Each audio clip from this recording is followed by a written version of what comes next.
ya buat ide ngambil konten maksudnya topik pornografi itu kita latar belakangi berdasarkan permasalahan dari ya teman-teman. Permasalahan dari teman-teman. Oh ya teman-teman ya, oh, teman-teman. Oh ya. Dari sekitar. Dari sekitar. Diri sendiri termasuk nggak? Ya.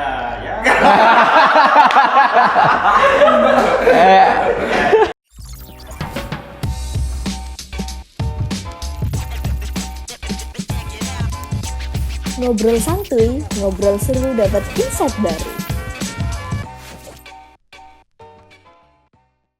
Yo, halo people in the world. Kembali lagi sama acara kita kali ini Ngobrol Santuy. Atau ngobras. Salah, ngobrol santuy bukan ngobras. Ngobsans. Ngobsans, itu. Kali ini Ngobrol Santuy kita udah sampai di season 5. Ngobrol santuy jargonnya? Mata pancing. Yeah. Salah. Salah lagi, Beda. Ngobrol santuy itu ada jargonnya. Yang benar dong, coba sekali lagi. Ngobrol santuy. Ngobrol seru dapat Insight baru.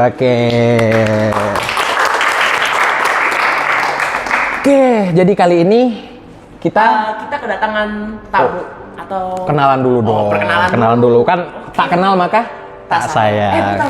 Emang kalau udah kenal bisa sayang? Oh, itu beda. Aduh. Pengalaman, Mas? Enggak. Oh, enggak. Oke. Ya dah, kenalan dulu.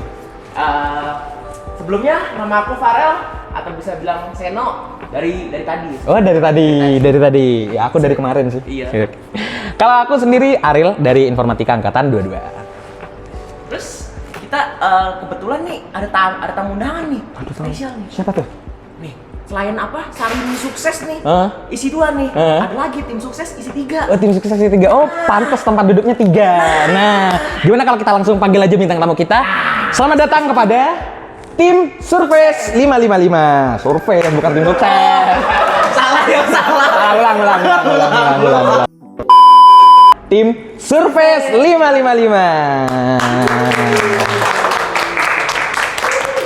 Nah, ini dia bintang tamu kita udah datang. Mungkin Nah, kebetulan nih dimulai dari mana dulu nih perkenalannya nih? perkenalan dulu. Dari yang mungkin yang bisa yang cewek sendiri. Oke, kenalin nama aku Amelia Puspita Wardani, biasa dipanggil Amel. Aku dari Sistem Informasi Angkatan 21. Oke, bisa lanjut. Bisa langsung ke yang ganteng nih. Nah, yang paling langsung. Kenalin, nama aku Muhammad Ahmad Maulana Malik Ibrahim. Aku dari Teknologi Informasi Angkatan 21. Oke. Langsung ke sebelahnya nih, yang paling mantep biasanya. Yang paling. Kenalin, nama aku Rizky Diputra dari Informatika Angkatan 21. Oke, kenalannya udah selesai nih. Jadi selanjutnya kita mau ngapain lagi nih? Wah, kita tanya-tanya lah. Langsung tanya aja nih. Langsung tanya-tanya. Sokin. Nah, jadi mereka di sini kan tim Surface 55 ini berhasil memenangkan sebuah kejuaraan nasional. Ya, tentunya kalau mau menangin sebuah kejuaraan harus punya teamwork yang bagus kan. Chemistry-nya tuh harus bagus. Chemistry-nya harus bagus. Nah, itu makanya tema dari Ngobrol Santuy season 5 kali ini adalah how to build a great teamwork. How to build a great teamwork, seperti itu. Ini langsung pertanyaan pertama, sikat Langsung aja. Jadi kalian tuh gimana sih pertama kali terbentuk timnya? Gimana ada prodi nih? Wah, iya benar, apalagi beda prodi ya. Chemistry-nya tuh kayak enggak gitu. Ada yang IR, ada yang TI, ada yang SI. Itu gimana cara kalian? Susah. Kayak gitu. Kurang harus biasanya kurang chemistry gitu. Ya kok bisa gitu. Gimana? Boleh diceritain. Dari Amel.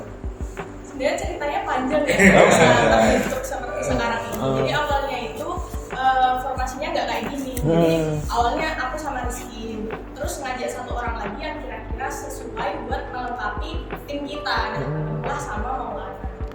Tapi sebelum dibalik cerita itu sebenarnya ada cerita yang lebih panjang lagi.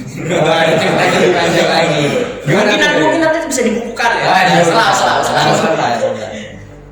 Ya kalau aku sendiri, aku dulu waktu PPMB sama PPMB itu aku sekelompok sama Rizky. Jadi buat masalah chemistry atau apa aku udah. Oh, udah ada. Mana sih ngomong PPMB? Emang chemistry tak kurang. Karena PPMB tuh mantap. Banget sih. Chemistry-nya mantap. Saling backup. Saling backup. Ada masalah bersama yang harus dihadapi. Nah iya, jadi satunya pun nyebur semua. Masalahnya YTTA. Ding bakso. Kalau aku sih dari awalnya itu kan membentuk timnya tuh pertama itu sama Mel. Jadi satu timnya cuma 2 orang. Terus akhirnya kalau 2 orang itu ngerjain kayak kecapean gitu. Akhirnya nyari 1 orang. Terus aku nyaranin Maulana ini buat jadi ikut tim. Ternyata dari Maulananya mau, ya udah. Akhirnya bareng bertiga kan. Akhirnya terbentuk sebuah tim yang bisa memenangkan kejuaraan nasional itu. Gila, Keren. Tepuk tangan juga sih, tepuk tangan.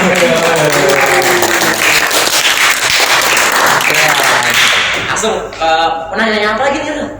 Kan sejarahnya udah kelar. Udah, Latar belakangnya udah ada. Nah, sekarang yang pengen kita tanyain, tim yang kalian di tim ini kalian bikin apa sih? Buat lomba yang kemarin ini. Buat lomba yang berhasil menang kemarin. Nah, jadi kita itu bikin prototype. Prototype dari aplikasi. Oke, aplikasi apa ya? Kalau boleh tahu aplikasi apa? Oke, jadi kebetulan kalau dari kita sendiri tuh awalnya kan ngembangin ide ya. Nah, kebanyakan ide yang diambil itu kan juga udah umum kayak permasalahan umum lah. Jadi kita nyari yang sedikit out of the box gitu.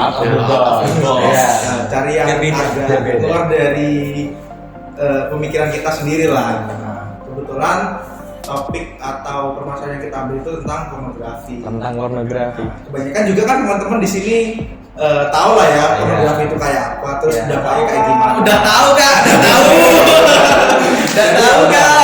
Kita ambil. Kalau dari aku sih gitu. Agak kontroversi. Agak sana. Agak bahaya ya. Tapi bagus. Ngide itu bagus. Ya, buat ide ngambil konten, maksudnya topik pornografi itu kita latar belakangi berdasarkan permasalahan dari ya teman-teman. Perasaan dari teman-teman. Oh iya, teman-teman. Berarti dari sekitar. Diri sendiri termasuk nggak? Ya.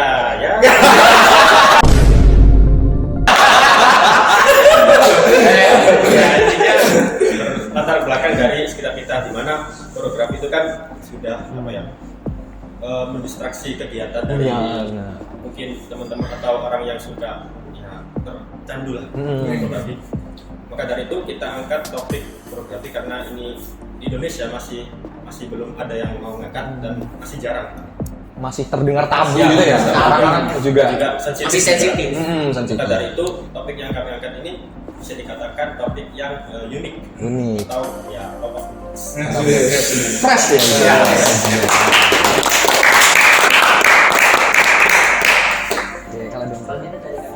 Kalau dari aku sendiri lumayan berbeda dari 2 temanku yang tadi. Kan mereka berangkat dari ini kan, keresahan dari teman-temannya. Sedangkan aku dapat ide ini juga dari mereka. Mereka bilang, Mel, gimana kalau kita bikin prototipe aplikasi tapi ngangkatnya isu ini? Awalnya kaget kan. Saya juga kaget. Sama mbak kaget. Kok berani banget gitu. Tapi ternyata setelah aku cari tahu di internet, ternyata permasalahan ini tuh lumayan krusial untuk diselesaikan. Apalagi nggak semua orang berani untuk mengangkat isu ini. Jadi kayaknya menarik juga nih. Terus ternyata pas di perlombaan benar gitu, nggak ada yang ambil topik ini selain kita. Bahkan dari panitianya sendiri itu bilang mengapresiasi gitu. Kok berani ngambil topik sensitif ini gitu. Ya gimana kalau topiknya krusial untuk diselesaikan, ya kita sebagai mahasiswa harus terlibat untuk menyelesaikan itu isu tersebut. Berarti Mbak Amel tuh kayak keseret gitu ya?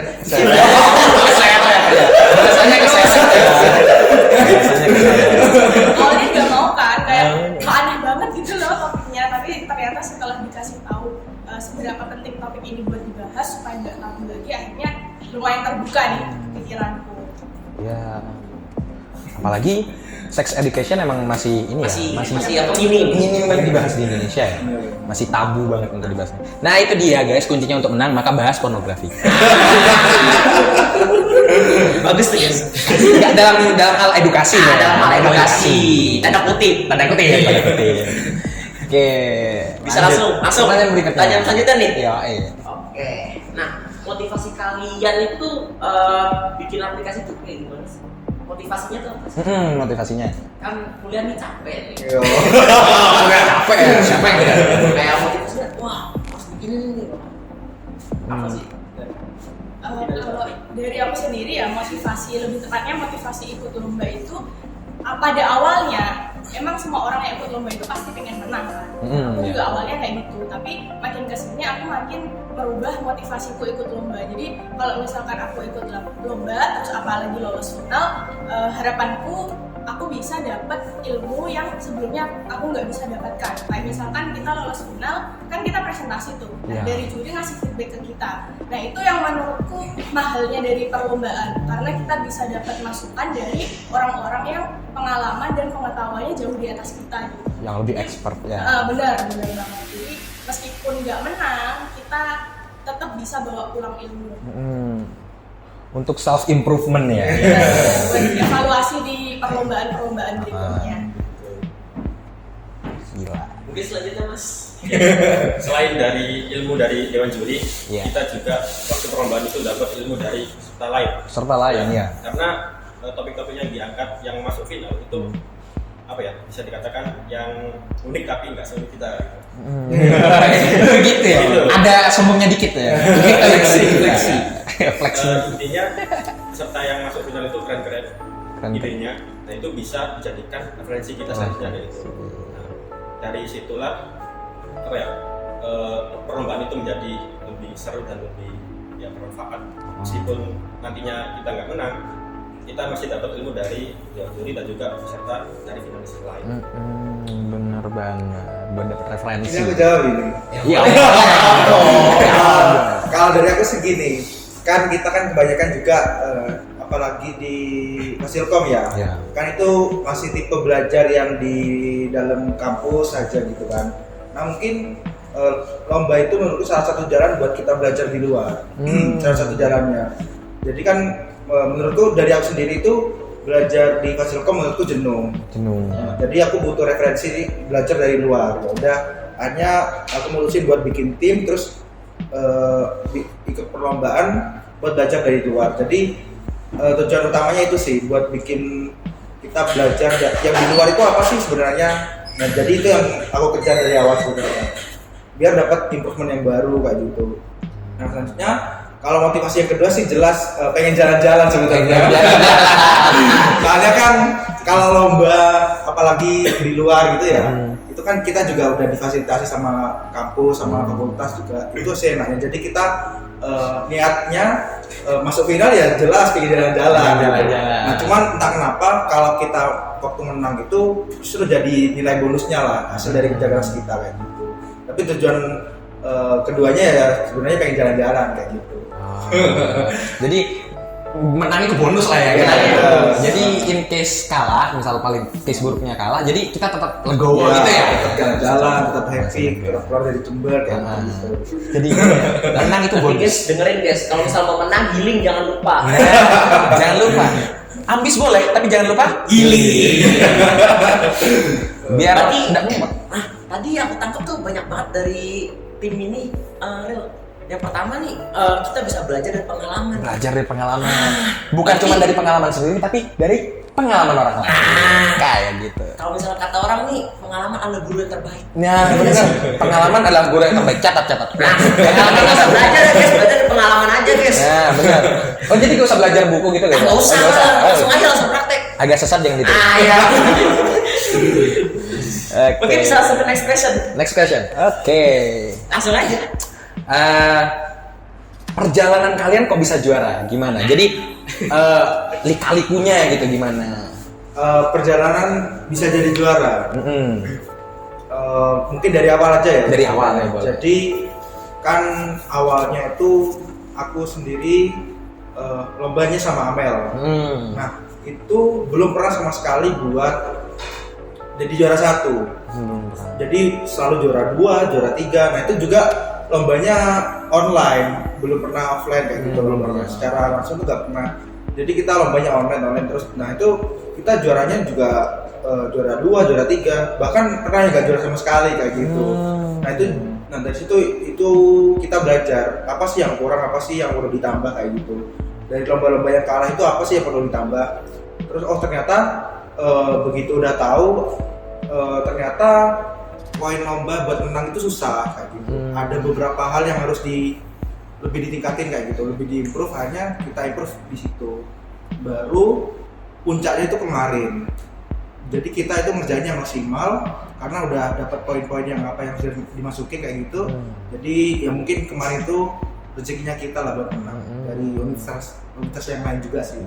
Iya, kayak gitu. Nah, baru tadi diomongin, kebukti kan pengalaman adalah guru yang terbaik. Ternyata sebelum menangin ini, Mas Rizky sama Mbak Amel kan udah punya pengalaman, udah sering ikut lomba dan nggak selalu mulus jalannya. Nggak selalu mulus. Nggak tiba-tiba ikut lomba ujuk-ujuk tiba-tiba juara 1 gitu kan, enggak. Ternyata balik itu ada usaha yang udah berkali-kali. Berarti jalan gini-begini nggak lurus ketol Iya, gitu. iya. Ingat, buat menang itu butuh jalan yang berliku-liku. Nggak lurus, bayar tol. Iya. Kalau lurus itu jalan tol, ada uang. Jangan. Oke, kalau dari aku kan yang terakhir masuk tim Surface 55 kan, karena aku diajak oleh Rizky. Nah itu pertama kali aku masuk di Surface itu ya orangnya seru-seru sebenarnya. Ya, karena mereka jago-jago lah. Aku di sini cuma sebagai pelengkap. Pelengkap. Support system. Bantu mereka juga lah. Ya. Yang begini-begini biasanya merendah. Iya. Sepuh. Pemula. Pemain bukan lama. Ini udah sepuh tapi merendah. Iya, Merendah sampai inti bumi. Di bawah inti bumi ada sepuh. Ada sepuh. Iya. Lokasinya para sepuh. Ya, Nggak percaya bilang pemula.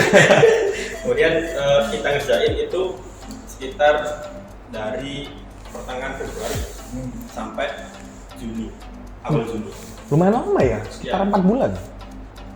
Waktu ngerjain itu bener-bener kita sungguh-sungguh banget, banyak hal yang ya intinya kita maksimalin buat lomba ini, buat ngerjain lombanya sampai kita hampir setiap hari ngerjain dari selesai kuliah sampai mungkin pagi Beberapa kuliah. ya sampai waktu puasa Ramadan sampai jam 2 jam 3. Jadi rutinitas harian. Rutinitas harian.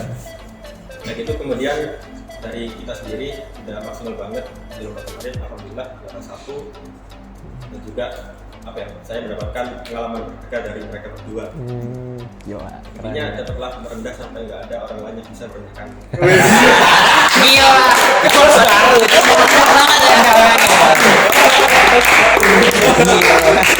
Potong TikTok.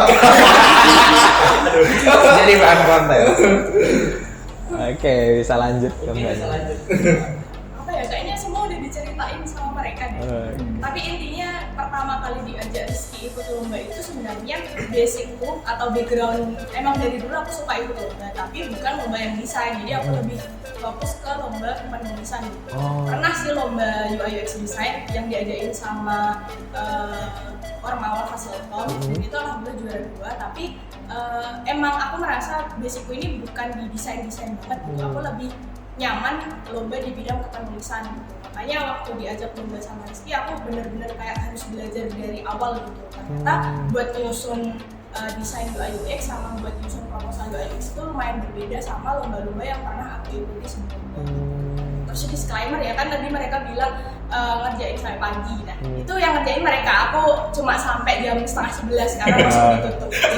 Terus aku kayaknya sebuah tantangan buat aku karena tiap malam harus rela pulang duluan, ya dikunci. Jadi aku ngerjainnya di kos. Jadi kita ngerjainnya hybrid, mereka ngerjain sedangkan di kos. Jadi inilah resikonya kalau misalkan lomba sama anak cewek yang kosnya ada jam malam. Ada pengorbanan. Oke, lanjut pertanyaannya. Gimana? Langsung. Kan tadi udah motivasinya. Nah, dari kalian tadi kan udah cerita bagaimana ini bikin aplikasi itu sampai pagi kerjanya tiap hari 4 bulan. Kalau kesannya tuh gimana sih? Pasti ada. Kayak aduh ini kayaknya susah, pengen nyerah gitu, tapi akhirnya nggak nyerah gitu. Kalau kesannya bisa diceritain. Aduh pengen nyerah, tapi pengen juara juga. Dari apa? di awal udah bilang kalau topik ini tuh jarang ada yang bahas.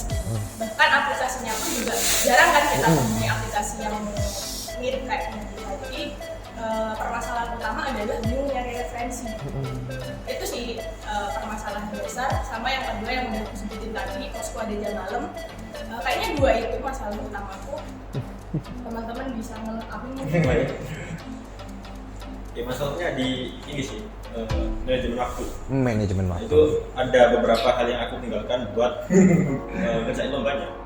Tapi menurutku lebih worth it ngerjain lombanya karena dengan lomba yang kita kerjakan atau yang kita kerjain waktu itu kemungkinan kedepannya itu bisa bermanfaat bagi kuliah kita. Iya, benar. Aku mikirnya kayak gitu, makanya aku mending fokus lombanya aja dah, kerjain, selesai, maksimalin.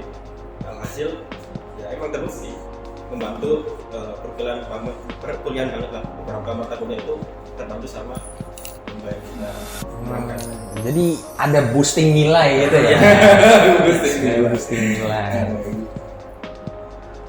Kalau dari aku sih keluh kesahnya mungkin sama ya kayak Maulana itu manajemen waktu. Jadi kalau kita ikut lomba kan mau gak mau kayak ngeluangin spend waktu yang lebih banyak kali ya. Jadi misal kita jam 1 sampai jam 5 sore itu kuliah.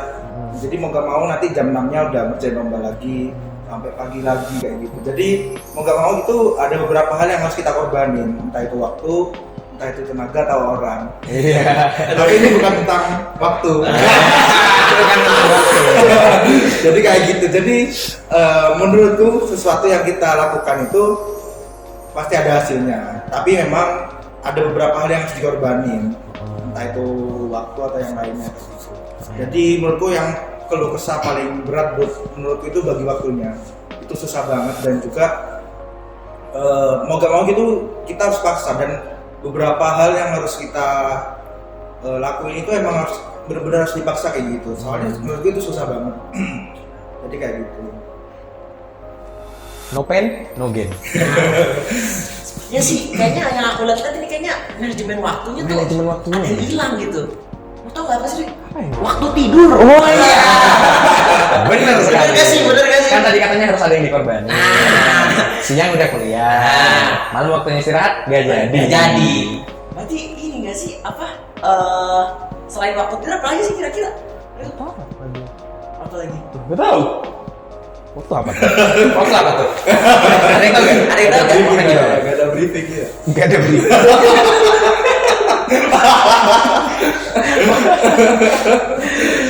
Tapi emang ikut lomba tadi dari tadi kedengarannya emang capek banget ya. Siang kuliah, pagi kuliah, terus malamnya harus lanjut ngerjain sampai malam, sampai begadang sampai jam 2.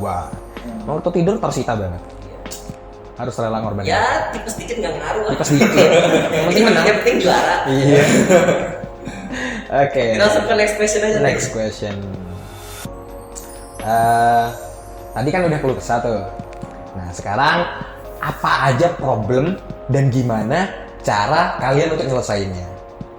Problem dan cara nyelesainnya. Ya, Solusi. Solusinya. Biar bisa jadi tips buat kita yang pengen ikut lomba. Mungkin ini problemnya itu buat tim dulu ya. Jadi kalau problemnya itu nyesuaiin chemistry sama kondisi timnya sih. Jadi misal kayak gini, kan satu tim itu karakternya beda-beda ya. Iya benar. Ada yang pendiam, ada yang ceriris, ada yang mas-malsan juga ada. Jadi emang kita itu harus bisa ngertiin satu sama lain. Jadi gak cuma sama satu orang aja, tapi ketiga-tiganya itu harus benar-benar bisa nyesuaiin kondisinya masing-masing. Nah, misal contohnya Amel, kalau Amel itu tipe yang gak bisa disentak-sentak kayak gitu, gak bisa disuruh-suruh kayak gitu. Jadi mau gak mau ya kita harus nyesuaiin juga kondisinya itu gimana. Kalau misal dia emang orang yang begitu, jadi ya perlakukan seperti itu. Jadi mau kita maksakan diri kita sendiri ke orang lain juga gak bisa kan. Jadi ya udah gimana caranya itu kita nyesuaiin sama dia. Jadi sebenarnya kunci dari timnya supaya bagus itu kita nyesuaiin sama kondisi timnya sendiri kayak gitu. Misal karakternya itu A, ya udah kita nyesuaiin dari karakter A kayak gitu. Jadi supaya lebih enak koordinasinya juga kayak gitu. Kalau menurutku sih poin paling pentingnya itu. Jadi kita gak bisa memaksakan kita, oke aku pengen ini harus selesai gitu. Tapi teman satu tim kita gak bisa digituin, ntar malah pecah gitu ya. Nah itu poinnya menurutku yang paling penting itu sih. Menurutku udah Saling menyesuaikan, saling memahami. Saling memahami. Tapi ini bukan tentang tim.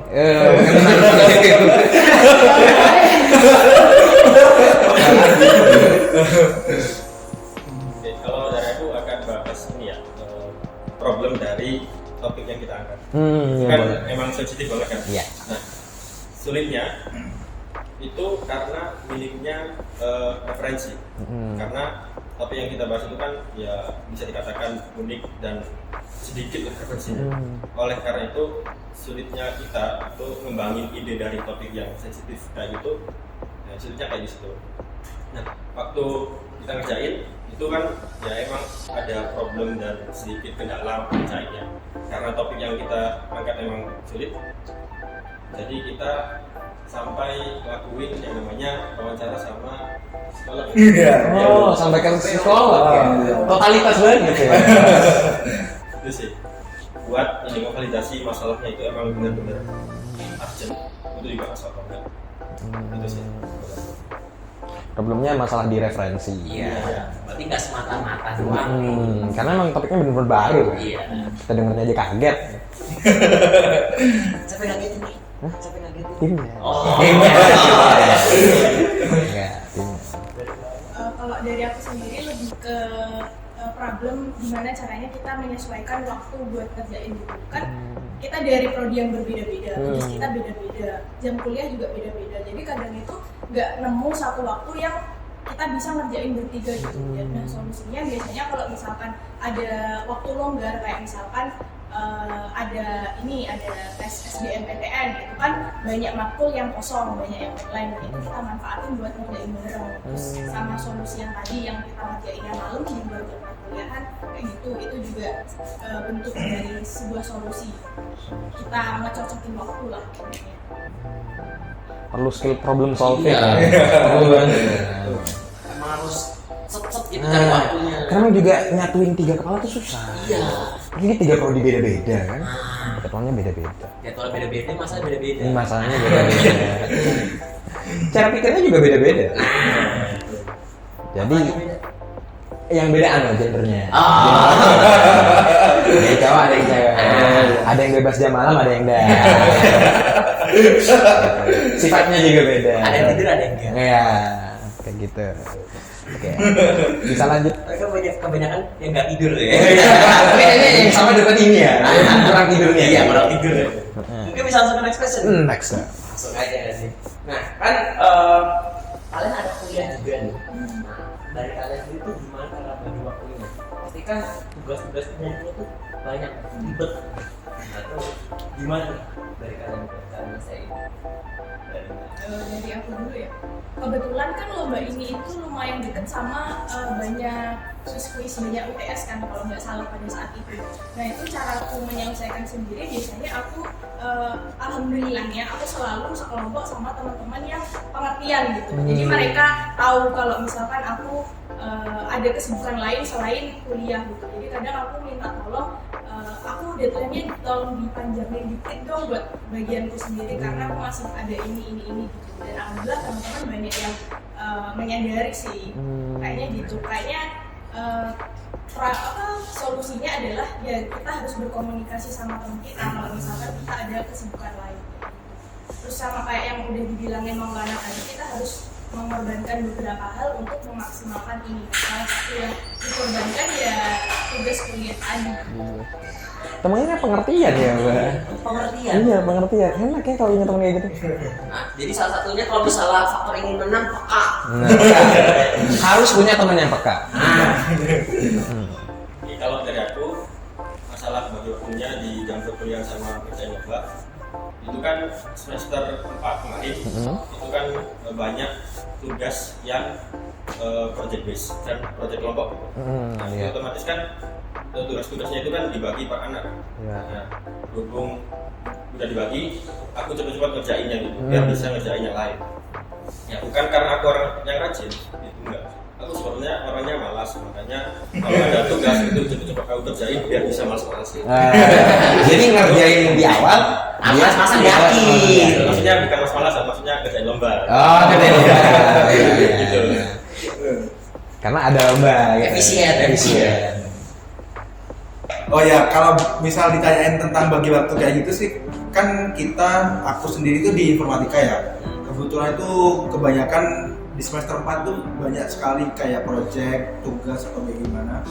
Jadi kebetulan aku dapat kelompok yang kurang lah. Jadi kurangnya itu kayak suka hilang-hilangan kayak gitu. Terus aku juga tipe yang apa-apa itu kayak Maulana juga ngerjain di awal-awal supaya ke belakangnya bisa fokus yang lain kayak gitu. Nah, karena aku terlalu hit di depan, ternyata dari teman sekelompokku yang proyekan itu agak kesusahan, jadi akhirnya banyak yang hilang. Ya udah, aku akhirnya buat ngerelain si proyeknya itu buat fokus yang lain kayak gitu.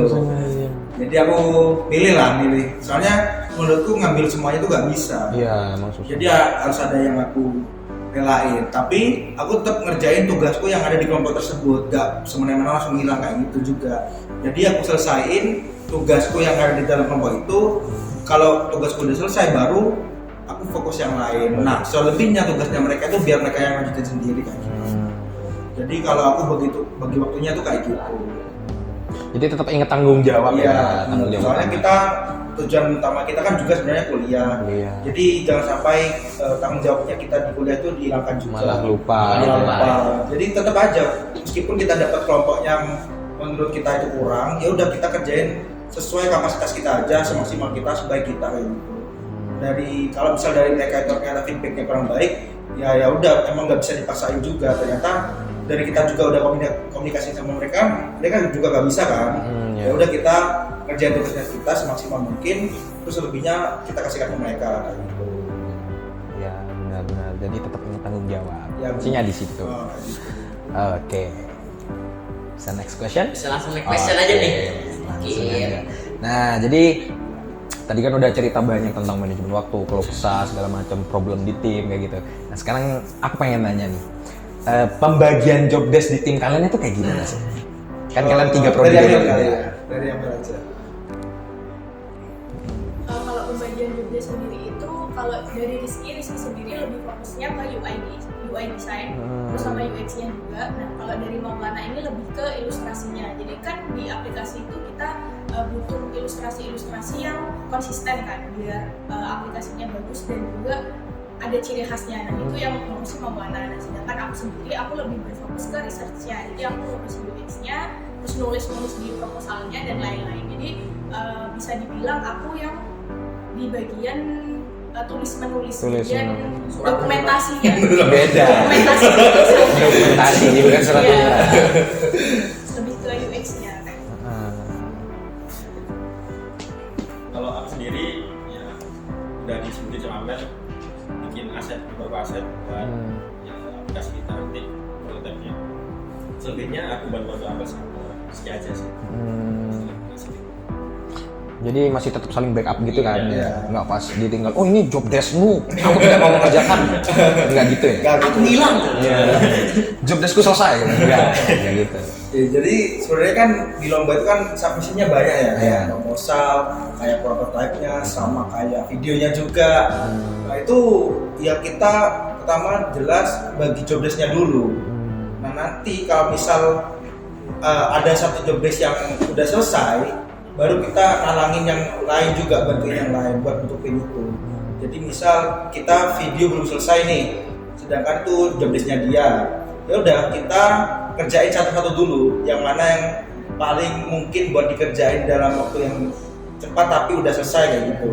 Jadi misal proposal itu kurang dikit itu bentar lagi udah selesai, ya udah kita kerjain yang itu dulu, yang diprioritaskan itu proposalnya dulu, jangan ngerjain tugas yang lain dulu kayak gitu. Jangan ngerjain tugas yang lain dulu. Misal proposal kurang dikit, ya udah kerjain yang satu itu. Nah, kalau udah baru kita pindah ke job desk yang lain, dimaksimalin yang itu. Kayak gitu. Jadi kalau misal kita gak fokus kayak gitu, nanti otomatis hasilnya yang dikerjain itu nggak maksimal. Nggak maksimal. Nah, poinnya tuh gitu sih. Jadi fokus ke satu dulu. Ya, fokus ke satu dulu. Ingat, fokus ke satu gitu. Jangan fokus langsung jangan langsung banyak ya. Soalnya kan kita manusia banyak keterbatasan juga. Iya benar. Iya, gitu. Fokus ke satu, ingat. Jangan cari cabang. Tapi Biar maksimal. Biar maksimal. Jangan dicabang. Jangan dicabangin. Ini langsung ke next question aja nih. Next question. Nah, tadi kan udah cerita banyak-banyak nih. Nah, dari kalian tuh gimana sih caranya nyatuin pendapat dari apalagi dari coding. Oh ya. Kan pasti pernah cekcok dong. Kayak, wah aku pengennya gini. Enggak bisa. Pasti gitu kan. Bentar, aku mikir dulu. Iya.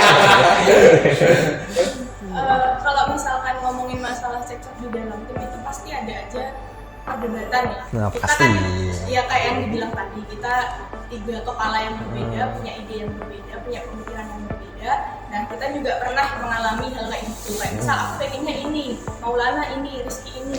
Jadi akhirnya kita sedikit berdebat. Nah, cara untuk mengatasi hal tersebut adalah kita boleh mendebat ide dari anggota tim yang lain, tapi kasih alasan yang menguatkan gitu. Kayak misalkan aku pengen ada fitur ini gitu, tapi Rizky nggak setuju. Nah, Rizky bilangnya aku nggak setuju karena ini. Jadi alasannya itu harus kuat sampai ide yang aku usulkan itu bisa ditentang dengan latar belakang atau dengan sumber yang menguatkan gitu. Harus ada argumen. Harus ada argumennya, jangan menentang ide itu hanya karena kurang suka gitu, menurutku nggak cukup. Jadi harus ada alasannya, harus ada argumennya kayak gitu. Kayak gitu nah. Jadi kalau kamu nolak kita harus ada argumen yang enggak aku gak suka. Jangan gitu. Oh ini jangan gitu. Jangan gitu. Enggak pokoknya harus ini. Enggak, jangan gitu. Karena Egois. benar. Egois. Jangan egois. Ingat guys, jangan egois. Nah, quotes Sena 2023. Jangan egois. Di samping nggak boleh egois, kalau misalkan terjadi perdebatan itu intinya kita itu sering-sering lakuin brainstorming lah. Brainstorming. Brainstorming. Jadi dengan adanya brainstorming ini kita bisa nyatuin perbedaan pendapat dari ketiga orang yang ada di tim, yang akhirnya nanti ngasilin suatu solusi yang benar-benar bisa bisa digunakan dan bisa memiliki keefektifan gitu lah. Dengan melakukan brainstorming tadi itu sih.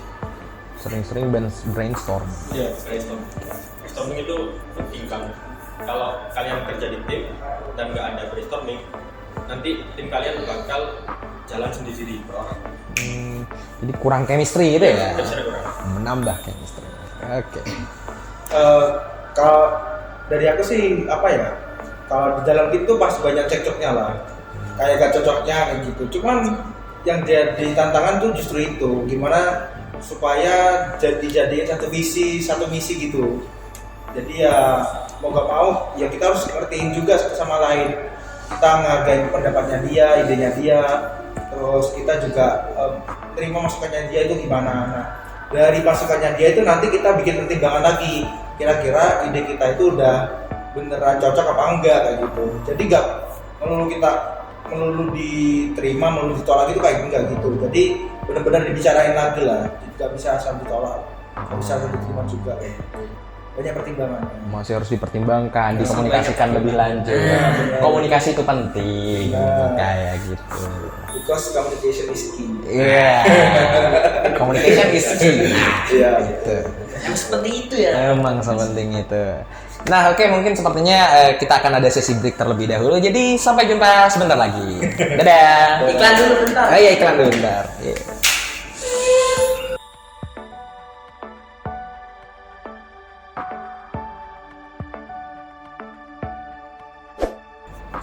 Nah, sesi breaknya udah selesai. Sekarang kita lanjut Ke tanya-tanya. sesi apa pertanyaan nih? Tadi kan udah sesi nanya, tapi dari kita nanyanya. Nah, Sekarang dari Instagram. Dari Instagram. Oh iya, bagi yang nggak tahu, kita selain nyiapin beberapa pertanyaan, kita juga membuka polling pertanyaan di Instagram kita. Jadi jangan lupa follow HMFUNet. Langsung follow aja, langsung follow. Jadi ketika kita mau bikin konten, kalian dapat kabar. kayak gitu. Langsung tanya aja nih. Bisa langsung tanya. Yakin? Pertanyaan pertama. Oke. Jadi pertanyaan pertama nih, gimana sih jadi pro seperti kalian? Desainnya tuh yang bener-bener gitu. Desainnya bisa detail betul Nah, gitu. detail. Sampai juara kayak gitu. Langsung dijawab ini. Langsung aja. Nanti kayaknya Mas. Bercanda. Nggak selesai. Berarti desain ini desain antar mukanya aplikasi ya. Ya. Jadi itu kita sebenarnya nggak bisa asal bikin aja sih. Maksudnya nggak bisa bikin nih tombol ini harus kayak gini. Itu nggak bisa. Jadi kita nyesuaiin sama target penggunanya kita. Nah, kebetulan kan target penggunanya kita itu remaja-remaja kayak kalian ini. Nah, pasti kan kalian kayak suka main game nggak sih? Iya. Nah, jadi ya udah, gimana caranya kita masukin gamenya itu ke dalam aplikasinya kita. Jadi kita bikin antar muka atau desain interface aplikasinya kita itu kayak game. Jadi otomatis kita sesuaiin supaya kelihatannya itu seperti game kayak gitu. Jadi selain menarik dilihat, tapi juga menarik untuk dicoba. Nah, gitu. itu sebenarnya poinnya kita itu aplikasi pornografi kayak gitu kan. Iya. Tapi kok ada gamenya? Maksudnya gimana? Kok ada gamenya? Nah, gitu. Menimbulkan rasa penasaran. Oh coba gitu. Nah, gitu. Jadi poinnya kayak gitu. Nah, setelah Jadi mencoba sebenarnya ya. kalau bagus atau enggaknya subjektif. Subjektif Cuma ya. kita ada tujuan. Kenapa kok bikin kayak gitu ya supaya menarik target punya buat gunain aplikasi kayak gitu. Ada juga yang bilang desain itu nggak melulu harus bagus, tapi harus tepat guna juga. Nah, benar. Desain bagus tapi nggak tepat guna, nggak ada gunanya. Nah, jadi kita kita sesuaiin lah Disesuaikan sama kebutuhannya. Kebutuhan penggunanya minta A, masa kita kasih B kan enggak. Penggunanya minta C, masa kita kasih Z kan enggak. Ya, padahal menurut kita yang paling bagus yang itu, tapi nggak tepat kan. Sama kayak hubungan sih. Oke. Kan hubungan juga bisa kebutuhannya B, masa kita kasih A dari yang iya kayak gitu lah. Kayaknya berat ya. Susah ya. Susah ya. Agak ini ya, susah. Iya, iya. Oke, cara jadi pro ya, Ya. banyak-banyak praktek kan. Ya, karena aku kenal desain itu waktu SMA kelas 10 itu dadak banget ya caranya. Tiba-tiba aku ditunjuk jadi peserta yang ikut lomba sekolah itu di desain. Padahal aku waktu itu benar-benar buta sama yang namanya saudara desain. Apa itu desain saya nggak bisa banget. Akhirnya waktu yang hari lomba itu kan live desain kan, otomatis saya belajar langsung. Akhirnya aku senang bisa, jadi ya terus sampai sekarang. Tinggal ngos-ngos aja. Menemukan hobi baru, Iya, menemukan benar. passion baru. Ya sama ini, sering-sering baca teori. Mungkin beberapa kalau ada yang ngomong kan teori tanpa praktek itu kan susah. Ya, tapi dengan adanya teori itu pasti bakal mendukung praktek kita. Mendukung praktek. Jadi teori tetap penting Ya, ya. tetap penting. Tapi dengan catatan jika Dipraktekkan. Karena teori saja tanpa praktek sama dengan nihil. Nah, tapi aku jadi penasaran nih. Dari Mas Maulana tuh baca juga sih teori bumi datar. Beda topik ya. Nanti kan ngobrol sampai season 6. Nah, langsung aja langsung. Kita bahas bumi datar. Kayaknya udah dijawab semua ya dari dua teman-teman. Tapi aku mau nambahin kayaknya satu hal yang paling penting adalah sama yang dikatain Maulana tadi, itu jam terbang. Semakin banyak kita nyoba, semakin banyak kita belajar, pasti skill desain kita bakalan terdevelop. Aku dulu juga awalnya belajar desain banget itu waktu SMP, tapi masih pakai HP ya. Dulu kan ngetren banget ya dipakai XR, Iya. kayak gitu kan.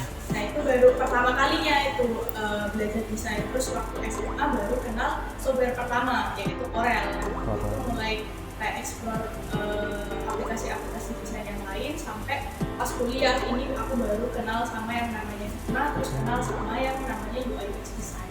Pertama kali desain pasti jelek itu ya udah pasti, Iya, karya udah pertama pasti. udah pasti Udah jelek pasti. gitu kan. Jadi ya banyak-banyak belajar, nambahin jam terbang, jadi nanti secara nggak sadar skill desain kita bakalan terdevelop. Emang wajar sih. Apa karya pertama itu pasti jelek. Emang udah Banyak yang berkembang gitu. banyak yang berkembang. Dari SMP, SMA. SMP, SMA sampai akhirnya di kuliah. Dari yang awalnya XR, jadi ke Figma gitu. Artisnya itu ibon nggak sih? Ibon nggak sih? Kuat kuat besar ya. Jadi bisa langsung ke next question aja deh. Next question aja. Oke, di sini ada yang nanya tips and trick dapetin ide desain yang menarik tapi sesuai dengan kebutuhan dong kak. Nah, baru aja dibahas tadi tentang desain yang menarik tapi harus juga sesuai kebutuhan. Itu gimana tips dan triknya buat dapetinnya? Dari kamera menurut ini.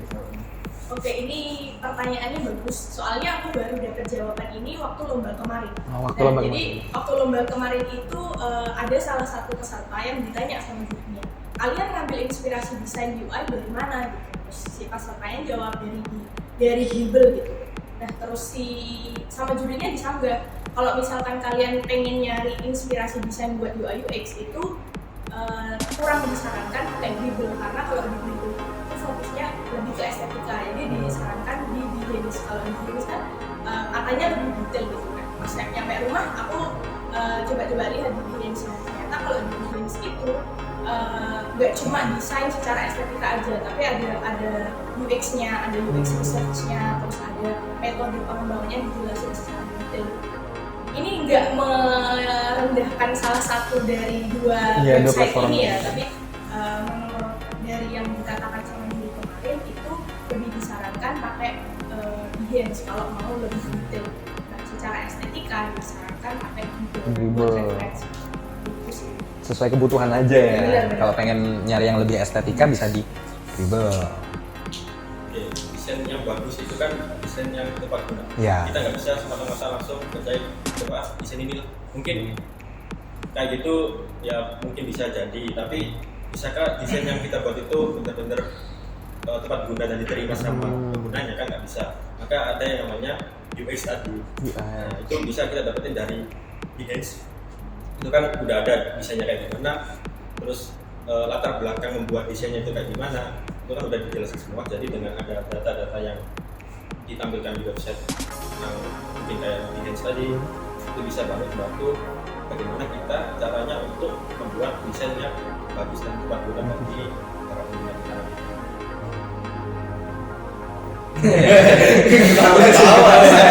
Langsung ya.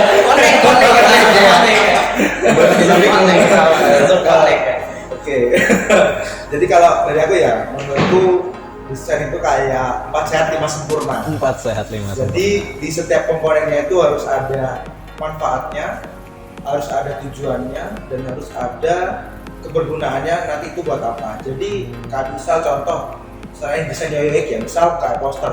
Nah menurutku poster di dalam isi konten di dalam poster itu gak semena-mena hanya ditampilin, oh ini bagus posternya, oh ini bakalan dipakai. Nah itu sebenarnya gak kayak gitu.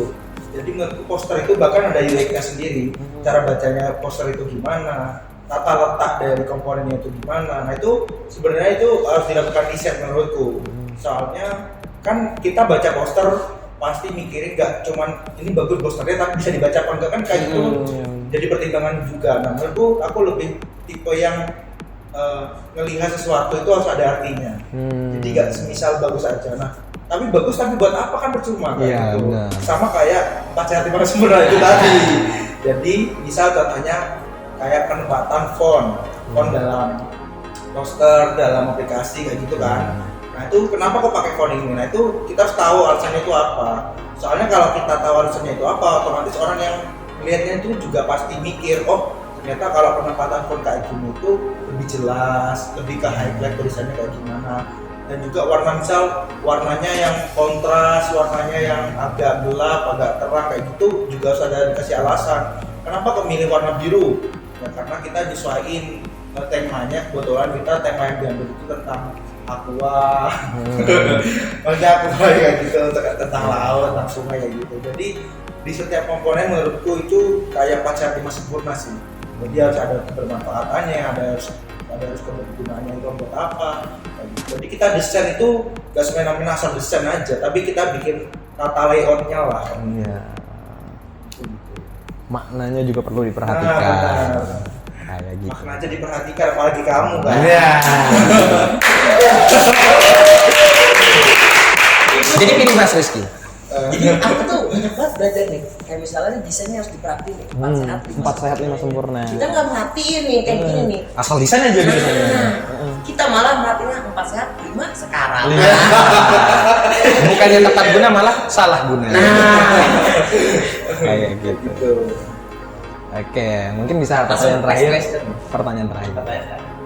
Nah, jadi dalam pembentukan tim nih, apakah memerlukan role-role tertentu?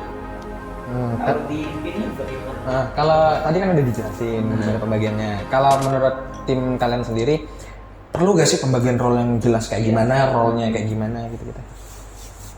Kalau pertanyaan tentang gitu sih, itu menyesuaikan sama lomba atau kebutuhannya kalian. Kalau misal kan kebetulan ini kita lombanya tentang UI UX ya, tentang UX lah, tentang pengalaman pengguna. Jadi ya lebih enaknya adalah kita dari basic yang sama-sama punya basic desain. Jadi ketiga-tiganya ini otomatis kita udah punya basic desain, udah tahu caranya gimana buat ngedesain kayak gitu. Poinnya itu dulu sih. Nah, kalau misal ternyata kebutuhannya kalian itu untuk lomba yang kayak hackathon atau programming, ya kalian cari orang yang bener-bener expert di bidangnya itu. Cari anak-anak yang bener-bener bisa di bidangnya itu. Jangan kalian misal ada lomba programming disuruh ngedesain kan aneh.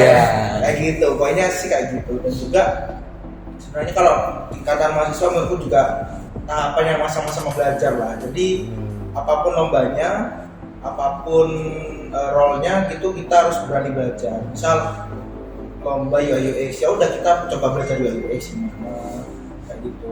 Dan juga buat role-nya sih itu nanti sejalan sendiri waktu ngerjain lombanya kayak gitu. Ntar wah ternyata aku tipe yang lebih senang UI, wah ternyata aku lebih senang UX-nya, oh ternyata aku lebih senang bikin videonya kayak gitu. Nanti muncul sendiri sih. Jadi nanti kalau misal ada lomba lagi kita udah tahu mau ngapain kayak gitu. Ngikut alur ya, nggak terpaku ya, kayak kamu harus ini, di tim harus ada ini, itu enggak ya. Cuman komitmen aja sih sama diri sendiri. Kalau misal udah berani daftar lomba itu, ya udah kita komitmen ke diri kita sendiri kalau misal nyelesain yang udah kita mulai. Sama kayak hubungan. Cuman bedanya kalau hubungan jangan diakhiri. Komitmen sama ya? Iya. Salah ya. Kan kalau sebagai cowok kan kita harus memulai, kita harus mengakhiri apa yang sudah dimulai. Itu konteksnya untuk perlombaan, untuk sesuatu yang kita mulai lah. Nah, tapi kalau buat hubungan jangan. Oke. Mungkin kalau dari Mas Maulana mau nambahin? Udah terwakili semua. Intinya kalian harus bertanggung jawab dengan apa yang kalian mulai. Tanggung jawab. Kalau dari aku udah terjawab juga sih, cuma kayak yang dibilang Rizky tadi, misalkan kita ikut lombanya UI UX Design, minimal kita bertiga punya basic design. Tapi ada satu hal yang mau aku tambahin, yaitu kita harus punya spesifikasi bodies yang lumayan jelas gitu. Kayak misalkan nggak harus semuanya itu fokusnya di desain. Kayak misalkan aku kan di sini fokusnya di proposal, penulisan dan lain-lain, kayak gitu juga penting. Jadi misalkan kalian ikut lomba UI UX Design, jangan melulu tiga-tiganya itu harus jago desain. Pilihlah satu orang yang mungkin bisa melengkapi lah di penulisan proposal, di editing video dan lain-lain. Bener juga, kalau tiga-tiganya jago desain, susah nyatanya, punya idealisnya sendiri, jadi susah. Enak ya punya tim kayak megang role masing-masing. Nah itu jadinya chemistry-nya dapat, bisa menang. Aku nih kalau tanya nih role apa XP ya. Beda. Yaudah aku cengil. Beda ya. Oke. Wah, kayaknya dari tadi kita udah banyak ngobrol ya. Iya nih. Udah banyak ngobrol, udah banyak ilmu tentang gimana how to develop a team, gimana tips dan trik itu ikut lomba, tips dan trik ngedesain segala macam. Banyak pelajaran. Banyak yang bisa kita dapetin dari ngobrol santai kali ini. Jadi mungkin kita udahan. Langsung udahan. Oke. Udahan sih. Oh, bukan udahan. Bersambung. Oke, terima kasih buat kakak-kakak dari tim Surface 55. Terima kasih Mas Rizky, Mas Maulana, Mbak Amel. Terima kasih banyak atas waktunya. kasih karena sudah mau hadir di acara Ngobrol Santuy season 5 kali ini. Udah memberikan ilmu ke kita juga dan bagi yang menonton semuanya. Oh ya, jangan lupa untuk follow sosmed kita di bawah ini. Di bawah mana? Di atas ini nggak apa-apa. Situ juga nggak apa-apa. Jangan lupa follow sosial media kita dan tunggu konten-konten menarik kita selanjutnya.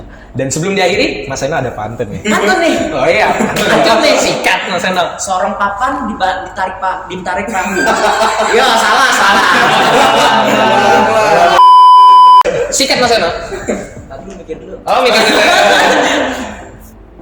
Seorang papan ditarik papan. Cakep. Buah keranji dalam perahu. Anjay. Suruh lomba dia gaskan. Oke. Suruh tidur dia tak mau.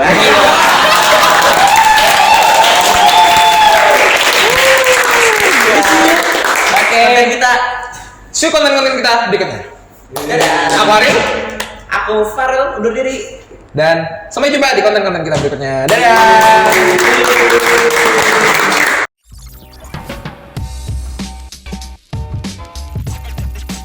Ngobrol seru dapat insight baru hanya di Ngobrol Santuy.